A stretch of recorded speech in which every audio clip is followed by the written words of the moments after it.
Hey freedom lovers, this is Dr. Peterson Pierre with America's Frontline Doctors bringing you today's Daily Dose. The Trump administration is finally holding accountable the institutions that discriminated against Americans who refused the experimental mRNA shots. The Equal Employment Opportunity Commission, EEOC, is now moving on thousands of medical discrimination complaints that the Biden administration simply swept under the rug. In August of this year, the agency reached a $1 million settlement with Mercy Health, a hospital network in Illinois and Wisconsin, for firing unvaccinated employees who had applied for religious exemptions. Mercy Health will also be required to rehire those former workers. Earlier in the month, the EEOC sued Silver Cross Hospital in Illinois for the same refusal to recognize religious and medical exemptions. In July, it sued the Mayo Clinic for firing a worker on religious grounds. The agency has already forced settlements with two Las Vegas casinos, the Aria and the Luxor, after they denied religious exemptions to workers. So perhaps you avoid those casinos in the future?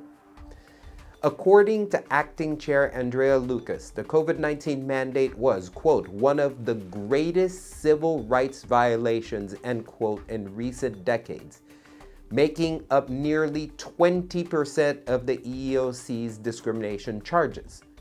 In 2022 alone, the agency received almost 13,000 requests for religious accommodations. Lucas admits that under the Biden administration, some cases were quietly resolved but never publicized. It didn't fit the narrative. Federal officials are now acknowledging what we had been saying all along, that the mandate was one of the greatest civil rights violations in American history. Government doctors, big pharma, big tech, and the rest of the medical industrial complex lied to the American people, surprise, surprise, about safety and effectiveness. They stripped away informed consent. Even if the shots had been truly voluntary, that deception alone would have made the campaign a medical experiment in violation of the Nuremberg Code. But they went further.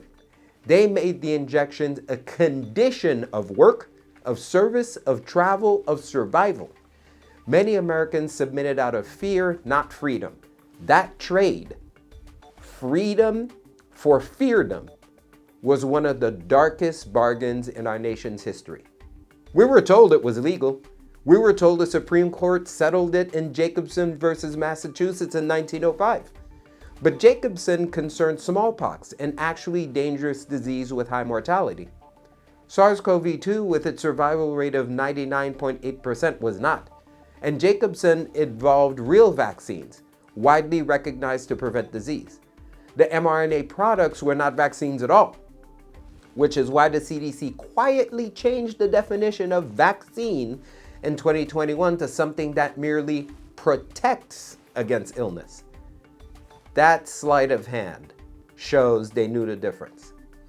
As I've said many times in the past, all of those companies acted illegally, and if the courts uphold the law, then these lawsuits are a guaranteed win. These organizations should pay, but the fine will always pale in comparison to losing your livelihood, your freedom, because you refuse to submit. God is not mocked. A man will reap what he sows. Time for the Grim Reaper. Ladies and gentlemen, only the truth will set you free. Stay tuned for the next Daily Dose.